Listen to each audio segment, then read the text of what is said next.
மீஞ்சூர் சிறப்பு நிலை பேரூராட்சி 3வது வார்டில் அமைந்துள்ள அரசு ஆதி திராவிடர் நலப்பள்ளியில் பொதுத் தேர்வு எழுதி வெற்றி பெற்ற மாணவ மாணவிகளுக்கு பாராட்டு விழா நடைபெற்றது.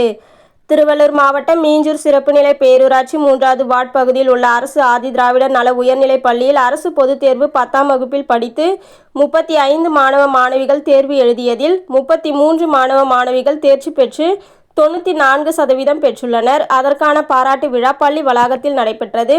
விழாவிற்கு பள்ளி தலைமை ஆசிரியர் வேலு வசந்தா ஆகியோர் தலைமை தாங்கினர். ஆசிரியர்கள் வளர்மதி, மணிமுத்து, கனிமொழி, கௌசல்யா, ஜனனி, ரம்யா, ஜமிலா, இந்துமதி ஆகியோர் முன்னிலை வகித்தனர்.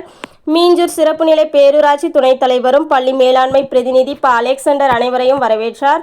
சிறப்பு அமைப்பாளராக திருவள்ளூர் மாவட்ட ஆதி திராவிடர் நலன் மற்றும் பழங்குடி நல அலுவலர் செல்வராணி, பொன்னேரி ஆதி திராவிட தனி வட்டாட்சியர் சித்ரா ஆகியோர் கலந்து கொண்டு பொதுத் தேர்வில் அதிக மதிப்பெண்களை எடுத்து 3 பேருக்கு ஊக்கத்தொகை மற்றும் 30 பேருக்கு ஆறுதல் ஊக்கத்தொகையும் வழங்கினர்.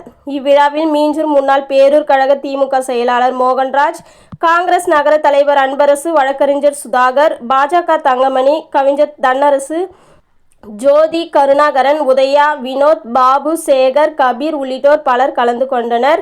விழாவின் முடிவில் பள்ளி மேலாண்மை குழு உறுப்பினர் குரு சாலமோன் நன்றி கூறினார். பாராட்டு விழாவில் பரிசு தொகை, நினைவு பரிசு அனைத்தும் வழங்கி விழாவில் கலந்து கண்ட அனைவருக்கும் அசைவ உணவு வழங்கப்பட்டது. இதில் ஆசிரியர்கள், மாணவ மாணவிகள், பெற்றோர்கள் பலர் ஏராளமானோர் கலந்து கொண்டனர்.